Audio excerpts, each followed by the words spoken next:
Çin yönetimi sistematik baskı uygulamakla tepki çektiği Müslüman Uygur Türklerinden Doğu Türkistan'da siyasi ünlü olarak tanınan ve 20 senedir Çin'e çalışarak merkezi hükümete bağlı sözde Sincan Özel Bölgesi Halk Kurultayı Yardımcı Baş Asistanı görevini yürüten 53 yaşındaki Enver Tursun üzerinden soruşturma başlatıldığı bildirildi.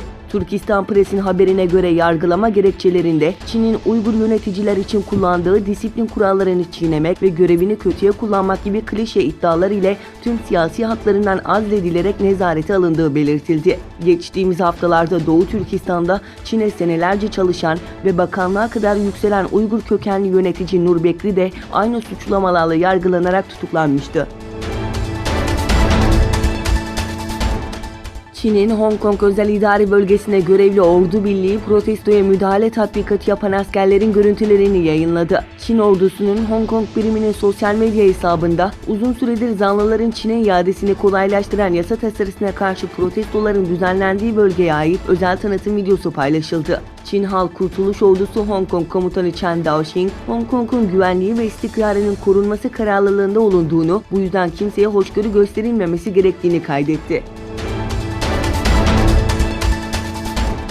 İsrail'in bölgedeki askeri üstünlüğünü korumak için ABD'nin Türkiye'ye F-35 savaş uçağı satmasını engellemek üzere perde arkasında çalıştığı ortaya çıktı. İsrail'de yayın yapan Kanal 12 televizyonunun haberine göre ABD'nin Türkiye'ye F-35 savaş uçağı satmasını engellemek üzere perde arkasında çalıştığı belirtildi. Haberde Türkiye'nin Rusya'dan S-400 hava savunma sistemi almasına dikkat çekilerek İsrail'e Erdoğan'ın Rusya'dan füze savunma sistemlerini satın almasını fırsat bildi ve Washington'a gelişmiş uçakların Türkiye'ye satışını iptal etmek için baskı yaptığı ifadelerine yer verildi.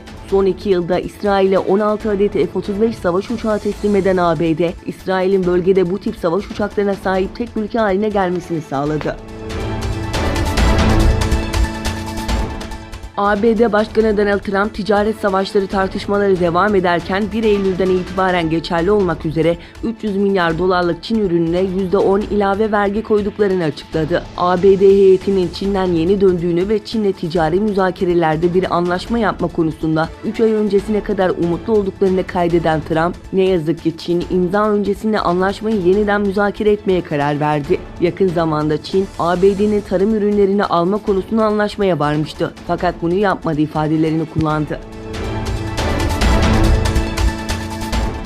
Yemen İçişleri Bakanlığı, geçici başkent Aden'de askeri karargah ile emniyet merkezine düzenlenen saldırılarda 49 kişinin hayatını kaybettiğini açıkladı. Yapılan açıklamaya göre dün sabah saatlerinde Aden'deki emniyet merkezinin bahçesine bombalı araçla düzenlenen saldırıda 13 kişi hayatını yitirirken, diğer yandan Aden'in batısında yer alan El Cela karargahına Birleşik Arap Emirlikleri destekli Hizam el Emni güçlerinin geçit töreni sırasında insansız hava aracı ve balistik füzeyle düzenlenen saldırıda ise 36 kişinin hayatını kaybettiği belirtildi.